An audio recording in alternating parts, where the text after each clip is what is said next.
Boa noite. Está começando mais uma rodada do ciclo de debates de mídias sociais promovidos pela FIP. Hoje, em meio ao turbilhão de redes sociais que existem, está cada vez mais fácil promover um produto. Mas e quando esse produto é alguém?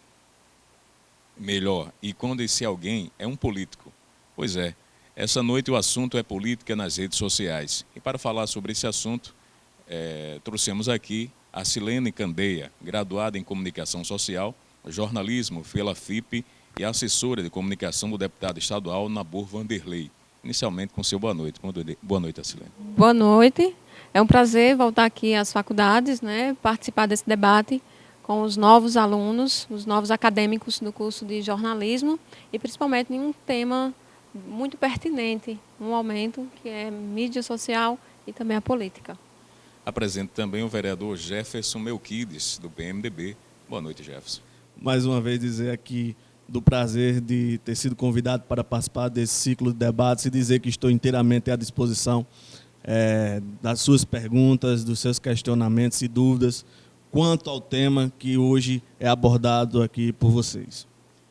Inicialmente, agradecer a presença de nossos convidados por essa oportunidade de nos ajudar a entender melhor como esse marketing vem contribuindo para a promoção e a formação de novas opiniões nas redes sociais. Em 1808, quando a coroa chegava ao Brasil, embora falida, ela procurou se autopromover através da divulgação de seus eventos em jornais da época, e isso influenciava diretamente nos costumes locais. Foi o começo do marketing político que ocorre hoje, nos mesmos moldes do que acontecia lá atrás, porém hoje para um público maior, informado e sem distinções. Iniciando nossas perguntas, a Silene, quem escolhe o que vai para as redes sociais como assessora, há essa liberdade de escolha do conteúdo? Sim, sim. Há uma liberdade, a gente filtra o que vai ser postado nas redes sociais, vê o que é que tem que está sendo debatido no momento, né? A assessoria de comunicação, ela faz isso, ela tem esse respaldo para fazer isso, né? Bem como não só a assessoria, mas a gente também trabalha com uma agência de publicidade, certo? Que trabalha conosco, e eles também têm esse poder de decisão, em saber infiltrar o que vai ser postado nas redes sociais, mas claro, com o meu aval principalmente, certo? Porque há temas que não são relevantes, há alguns pontos que não é de interesse para o político expor a opinião dele naquele instante, o que acarretaria uma determinada repercussão negativa. Você já lidou com algum tipo de situação como essa, de publicar o que não era interessante? Sim, sim. Durante a campanha, já que a gente está falando sobre a política em si, vou expor aqui para vocês um quesito bem interessante. Quem não lembra do primeiro para o segundo turno, né? Quem era que Nabor, Hugo e Francisca iriam apoiar aqui na cidade de Patos. Então, e agora? Como é que os eleitores de Nabor, mas que votam em Cássio, iriam receber? E como era que os eleitores dele também iriam receber, já que iriam votar em Ricardo Coutinho? Então, no momento em que ele decidiu, a gente vai apoiar Ricardo Coutinho. Então, quando em Patos teve um evento, foi o momento da gente decidir. A Silene, e aí, como é que a gente vai fazer? Publica ou não publica? Nós publicamos o apoio, certo? Teve uma repercussão, ela foi mediana, foi 50% positiva e 50% negativa. Mas aí, no momento de colocar a campanha em si, nas redes de Nabor, houve aquele peso, né? As pessoas que votaram em Nabor e votaram também em Cássio Cunha Lima, eles não estavam apoiando. Então, a gente foi lá e recuou. A postagem ficou lá, certo? Para servir de temperatura, alguma coisa assim, para a gente medir. Mas a gente recuou, preferiu não expor nas redes sociais dele. Como lidar com esse tipo de situação? Um caso como você está explicando. A situação complicada, realmente, mas como lidar? Há como reverter uma situação como essa? Assim, é assim, é a gente digamos que seja um jogo de xadrez, né? A gente tem que estudar sempre o próximo passo. Como é que a gente vai dar o próximo passo? Como é que a gente vai fazer com que Nabor fale com o seu eleitorado a partir daquele instante, né? Porque quando eu exponho uma ideia ali nas redes sociais, não é uma ideia de Acilene ou então da agência, mas uma ideia do candidato Nabor Vanderlei. Então, a gente vai de mansinho, tentando realmente, ganhando tempo, apaziguando e começando a traçar outras vertentes, né? Porque tudo começa de um planejamento. Se não tiver esse planejamento, aí a gente sai da linha. Mas aí é tudo muito bem mensurado, muito cuidado para a gente... Não, vamos por aqui não vamos por aqui. Tudo muito bem traçado. Jefferson, é mais fácil um palanque físico ou virtual? E qual a limitação? Sem dúvida, um palanque físico, que é a essência mesmo de quando se faz política, você está na rua, está com a população, principalmente, Acilene, falando no tema de campanha política, por exemplo, durante uma campanha eleitoral, um palanque físico é fundamental para o candidato expor suas ideias, até porque ali você vai estar fisicamente presente e falando, e o povo vendo a sua emoção através da fala, e aí é que muitos decidem pelo candidato. Se, por exemplo, eu, na condição que estava candidato a vereador, que é numa função que é representante do povo, é a voz do povo na tribuna da Câmara, então o povo quer uma representação que tenha voz. Então é muito importante um palanque físico, você lá fisicamente presente, falando com cada um deles, olhando no olho de cada um.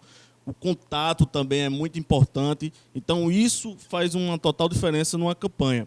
Agora que tem o advento das mídias sociais, né, com o progresso que chega através da internet, uma coisa que é nova, mas que chegou para ficar.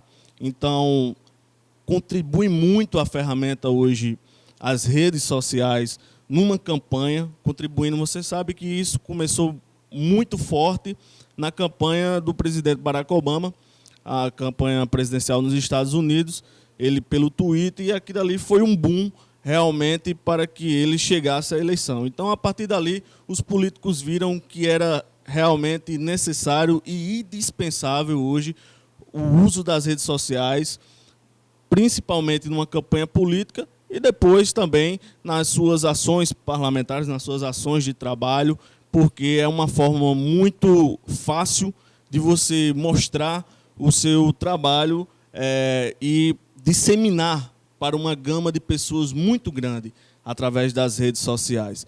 Então, é uma ferramenta que veio para ficar, não só também no campo da política, mas em todas as searas que abrangem a internet. Então, da pergunta, indispensável e sem sombra de dúvida, o palanque físico, mas também eu destaco aqui a importância do palanque virtual hoje em dia, que realmente é muito importante para que você atenda a todos os públicos hoje e que é necessário. Acilene, qual o maior desafio em apresentar alguém a um mundo tão interativo como as redes sociais? O maior desafio é você realmente conseguir, né, a simpatia dos eleitores, dos internautas, né, e a gente disseminar aquela informação, ou seja, já que vocês trataram assim como um produto, quando o produto é um político, né? Pronto. Então, levar essa informação, levar o perfil dele, quem é ele, já que hoje em dia, eu participei até de um debate em João Pessoa, o pessoal dizia assim, que você apresentar a carteirinha de deputado não é muita vantagem mais não, é melhor você esconder. Então, pronto. Então, é um momento de você realmente avaliar muito bem quem é a pessoa, como é que ele vai tratar o eleitorado dele. Porém, ao falar do Nabor Vanderlei, que é o meu assessorado, ele já tem uma bagagem, né, porque ele foi prefeito de Patos por 2 gestões, e ele já trazia uma simpatia do eleitorado de Patos. Agora foi nós alcançarmos o eleitorado dos municípios vizinhos, né? Então, esse foi o maior desafio, a gente entrar nos outros municípios. Mas aí a gente sempre tem o reforço do pessoal das cidades, né, as bases, e com certeza as bases elas são os principais aliados, e nos ajudam nesse momento de mostrar quais as propostas, qual o perfil do candidato. Quem trabalha com os perfis dos candidatos leva em conta todos os comentários? Eles são lidos e avaliados quanto às ideias, propostas e reclamações? Sim, eu digo isso porque eu lido diariamente com as redes sociais do deputado, né? E a gente sempre faz essa avaliação, tanto eu quanto ele, também a agência. A gente, às vezes, se depara também com alguns comentários que não são positivos, mas a gente tem que responder, a gente responde, a gente avalia todos os dias. Ele sempre está ali em contato com o eleitorado dele, porque não é um momento de você, eu esqueci minhas redes sociais, eu esqueci meu eleitorado. Não, ele tem que manter aquilo ali, até porque é um laço de amizade, é uma interação que as redes sociais hoje ela disponibiliza, né? Aquele laço de rápida informação, ele está sendo inquirido sobre alguma coisa, então rapidamente ele já joga uma resposta. Então todos os comentários, todas as perguntas são sim levadas em consideração. Diante desse quadro que se formou hoje, de tantas denúncias, né, de turbilhão de denúncias contra políticos, a classe política vem se desgastando, na opinião do povo. A assessoria de comunicação dos candidatos sofre com esse tipo de desgaste, de opinião popular? Sim, a gente sofre. A gente sofre mais pela questão de avaliação, né? De saber sempre aquela coisa, de estudar como é que o político ele vai se comportar mediante essa crise de denúncias, né, que está aí na mídia brasileira, né, que com certeza é levada em consideração, né? Então, não que a gente sofra diretamente um baque, não. Quem está sofrendo é a assessoria, não. É um comportamento que ele vai ter que ter, diferentemente daqueles políticos que estão, digamos, em decadência. Você, Jefferson, faz esse acompanhamento de perto sobre os comentários das mídias sociais, das ideias, propostas, reclamações? Olha, quanto às mídias sociais, eu particularmente sou eu mesmo que administro as minhas, que é apenas Facebook e Instagram. Eu confesso a dizer que já vejo a necessidade de profissionalizar essa parte, porque eu faço até uma mescla do uso da página, tanto pessoal, com as postagens próprias minhas, como também da minha vida de trabalho, que é a minha ação parlamentar. Mas já vejo a necessidade de separar e criar uma própria fanpage, por exemplo, ou um Instagram próprio do mandato parlamentar. Mas hoje, quanto às postagens que eu faço referente aos trabalhos que eu desenvolvo na Câmara, eu que acompanho tudo, eu mesmo que faço, acompanho, respondo sempre, não censuro nunca. Isso é muito importante, principalmente vindo de um político.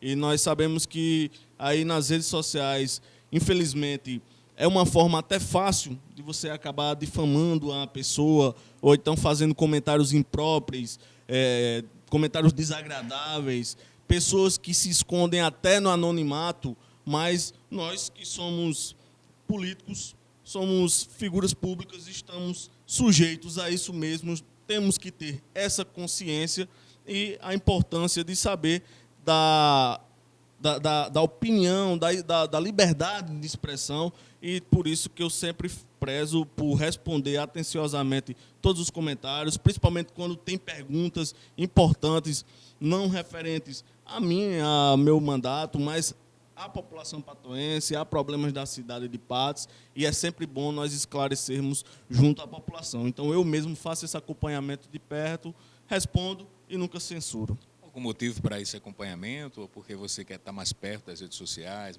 mais perto do povo, interagir com as pessoas? Porque eu, como disse já na primeira pergunta, já sei que é indispensável hoje o uso das mídias sociais numa vida de trabalho político. nós sabemos a abrangência que tem as mídias sociais, você com a única postagem levar aquela informação, espalhar aquela informação para milhares de pessoas em qualquer lugar no mundo. Então, hoje é indispensável você atrelar a seu trabalho, principalmente que é um trabalho de divulgação, que o trabalho do parlamentar, um trabalho político, se o político trabalhar e não divulgar, é mesmo que não tenha trabalhado. E esse trabalho de divulgação passa especialmente e profissionalmente por vocês, pelos jornalistas. E a gente tem consciência disso na Câmara.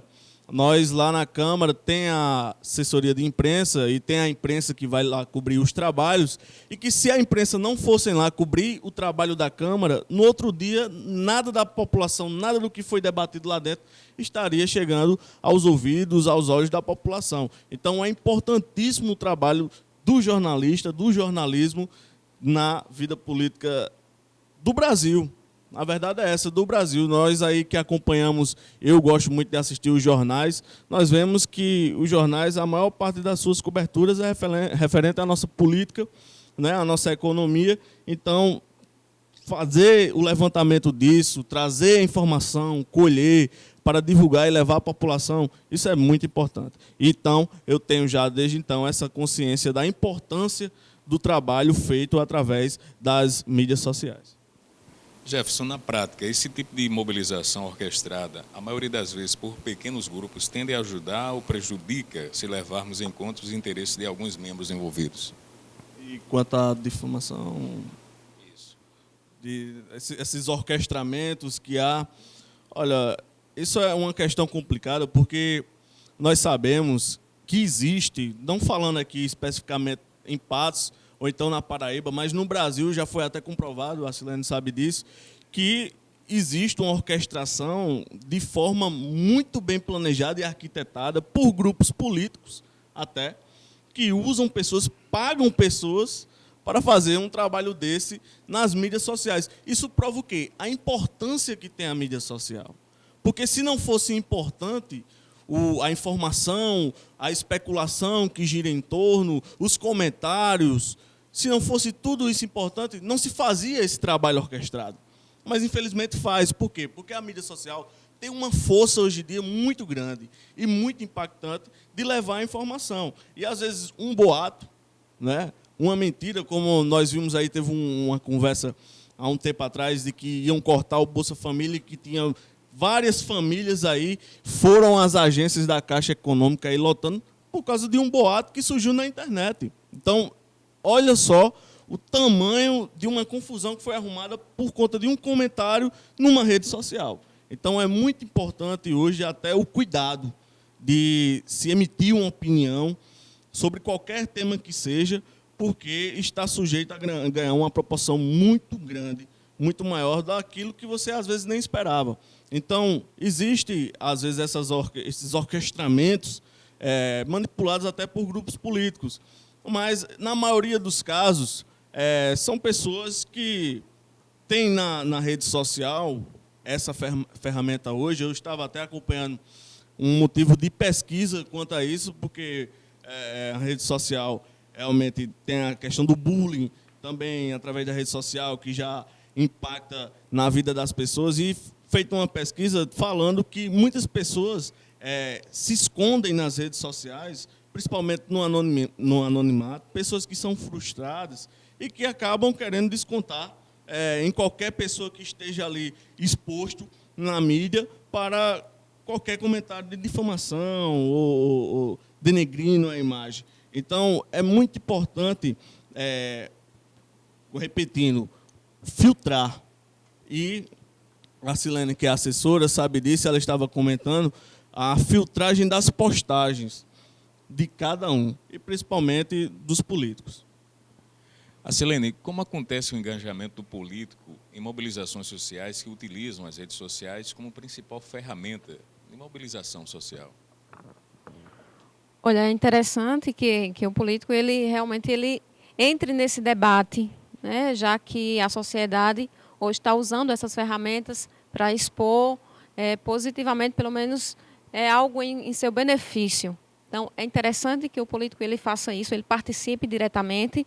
Vez ou outra, na boa, ele tem feito isso também, tem participado, tem colocado a opinião dele sobre uma determinada mobilização social e, principalmente, os problemas que a gente tem enfrentado atualmente, a exemplo da estiagem, né? Então, é importante que todos os políticos eles utilizem dessas redes sociais, certo? Para que traga até a sociedade para perto dele e debater com ele o que melhor seria para essa sociedade, né? Já que o político ele está lá parlamentando, digamos assim, legislando para benefício da sociedade, então ele tem que trazer para si essa sociedade, para debater realmente em resposta a essa sociedade brasileira, já que a gente tem hoje todas essas ferramentas para esse benefício. Jefferson, querendo as redes sociais, pode ser a forma mais eficaz de mostrar transparência no que se faz, como as redes sociais têm ajudado no seu trabalho na Câmara. O que você faz na Câmara repercute na internet ou fora dela e de que forma? Olha, não. Hoje, a forma que melhor repercute o trabalho do político aqui em Patos e na região é através do rádio.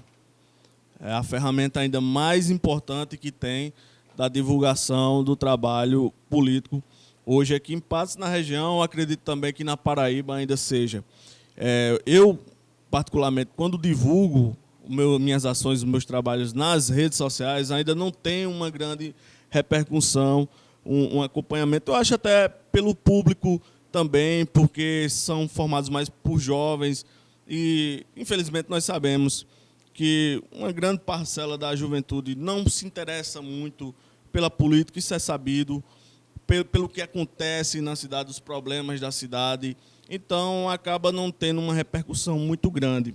Eu uso do rádio muito aqui para divulgar as minhas ações, porque vejo hoje, aqui na Paraíba, posso afirmar que na Paraíba é o meio de comunicação mais viável e que você tem um alcance maior para divulgar o seu trabalho falando quanto político.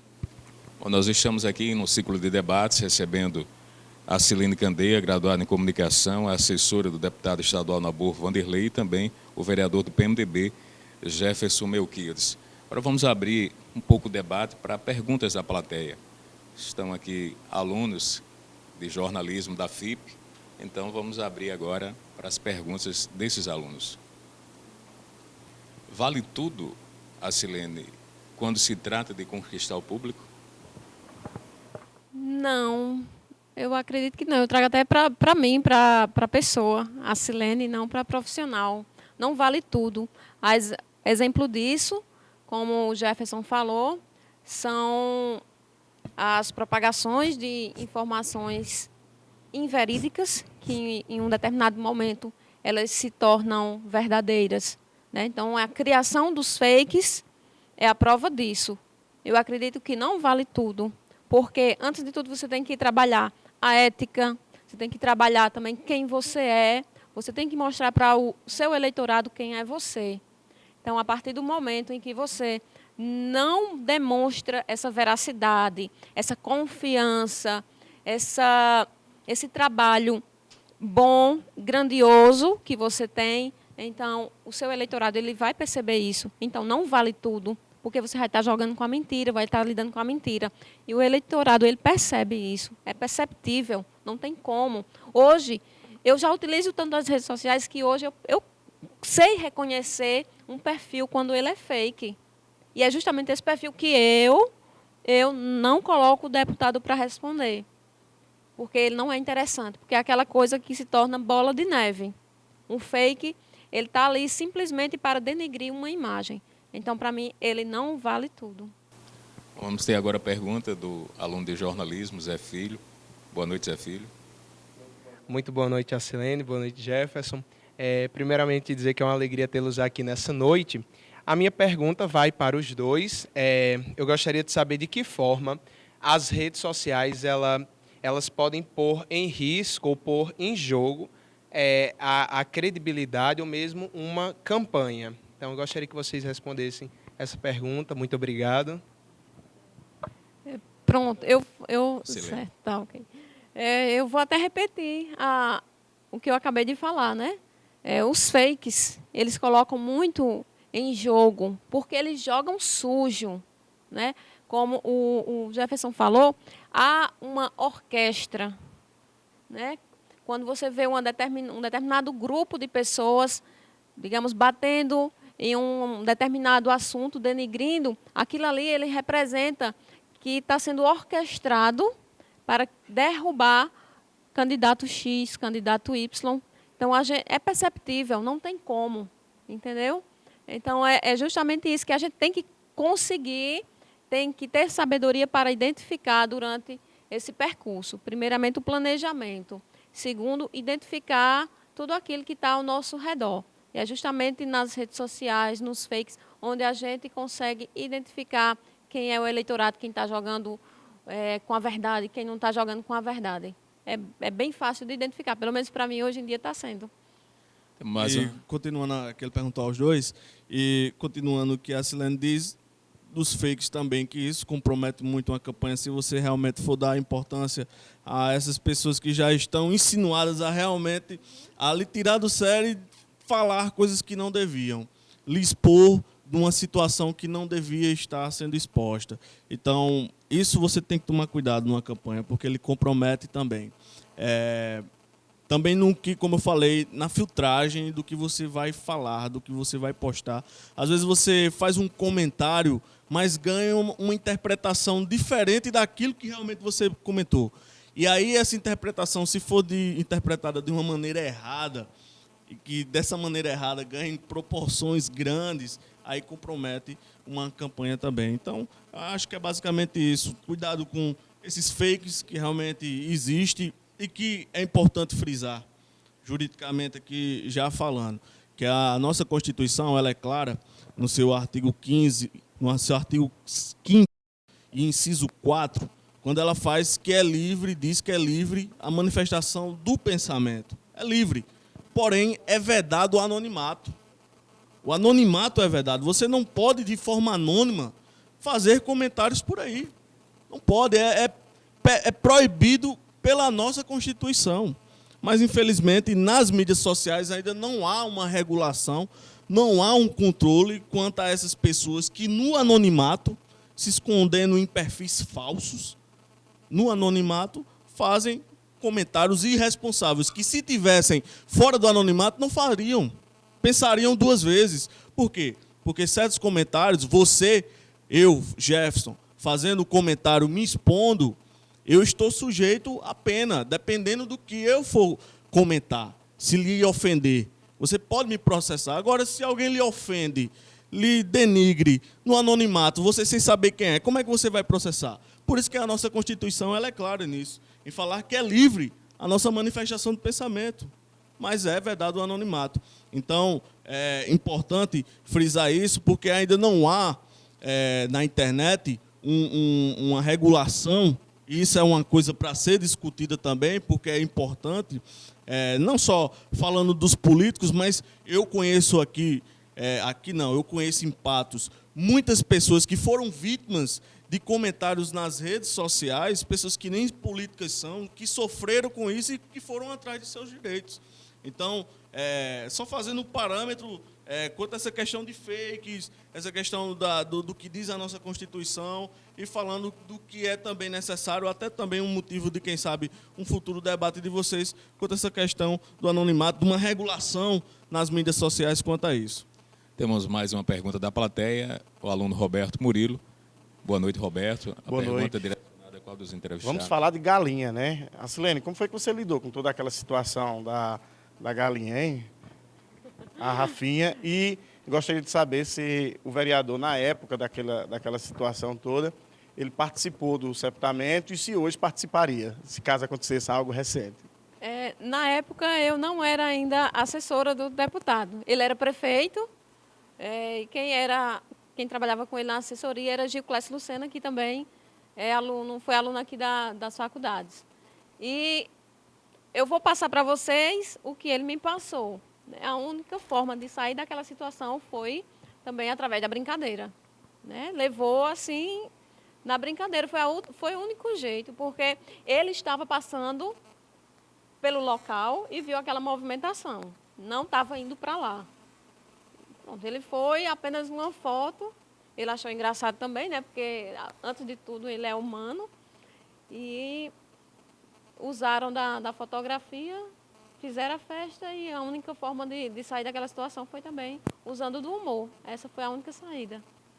E eu me lembro do episódio, eu estava como vereador na época, mas apesar de ter achado curioso, né, ter vindo até uma equipe de TV de fora, fazer uma reportagem quanto a isso, que realmente era uma cena inusitada, fazer um velório de uma galinha. Já teve todo o moído no desaparecimento dela, e aí quando ela apareceu morta, e aí foi aquela novela de fazer o seu velório, né, e o sepultamento, que levaram até a entrada do cemitério municipal de Patos, mas aí já não podia, aí já estaria infringindo até uma lei, né, que isso aí não poderia. Mas eu me lembro muito bem do episódio. Não fui, não iria, por isso que... eu me lembro, para você ver, como eu estava falando aqui, nessa questão de como ganha uma grande repercussão nas mídias sociais, porque eu me lembro que era uma época de campanha, né? E o então deputado Nabu era prefeito na época, e ele realmente estava fazendo umas visitas próximo da casa de Dona Zefinha, não é? E tinha muita gente, e quando é campanha, o político tem que estar perto do povo, onde tem muita gente mesmo para pedir voto, isso é fato. E ele foi lá passando, pedindo voto, e acabou dizendo: eita, o prefeito de Patos veio até para o velório da galinha. Aí, para você ver como é um comentário e como tem uma repercussão maior. Por isso que é muito importante ter o cuidado. Voltando à pergunta anterior, até dizendo não só o que falar, mas também até aonde ir. A gente tem que ter o cuidado também nisso aí. Ok, a última pergunta da plateia, agora o aluno Lucas, com seu boa noite. E qual a pergunta para os entrevistados? Boa noite, Magno. Boa noite, Alcilene e também Jefferson. A minha pergunta é direcionada a você, Alcilene, a respeito do seu assessorado. Ele cobra uma espécie de retorno em cima de você, daquilo que você está trabalhando? Sim, ele cobra. Até mais ou menos assim, uma semana ele diz: e aí, o que é que está acontecendo? Porque a gente fez algumas parcerias, vou dizer assim, algumas parcerias com veículos de comunicação, não só aqui de Patos, mas também de outros municípios, e ele cobra aquele dinheiro investido, porque ele está investindo, né? Não está sendo gratuitamente. Aí ele vai lá e me cobra: Alcilene, eu estou sentindo isso. Alcilene, eu estou sentindo aquilo. Aí, de repente, o que ele está sentindo é o que eu estou sentindo também. Aí a gente vai, conversa, e a gente acaba chegando em um consenso sobre como a gente vai utilizar, trabalhar aquela parceria de uma forma positiva para ele. E o que você acha a respeito de trabalhar sob pressão? Como é que você lidar? Não, trabalhar com ele não é trabalhar sob pressão. Nabu, ele é muito tranquilo. Eu lembro que o único momento que eu passei assim de pressão com ele foi no começo da campanha. Inclusive, a gente estava aqui nesse estúdio que a gente veio gravar até os vídeos de campanha, alguns vídeos seriam veiculados na TV. E eu tinha que cobrar alguma coisa da agência. É assim, ele me cobra e eu cobro da agência. A agência não estava me respondendo. Então, quando ela não me responde, quem vai sentir é ele. Então, ele observa. Então, pronto, ele vai cobrar a mim, porque eu que tenho que cobrar a agência. Então, esse foi um momento de pressão, era esse. Não era bem comigo, mas uma cobrança em cima de mim, mas para eu cobrar a agência. Porque não é por nada não, mas eu tive que pegar muitas vezes diversas briguinhas com a agência para poder sair tudo conforme, assim, tudo que eu queria. Porque a gente não presta a gente entregar a agência assim, pronto, trabalhe. Você tem que realmente ficar ali, fazer um trabalho fiscalizador, senão o trabalho desanda. Mas trabalhar com o Nabu é muito tranquilo. Bom, chegamos ao final de mais um ciclo de debates promovidos pelas Faculdades Integradas de Patos. Agradecer a presença de todos, boa noite e até uma outra oportunidade.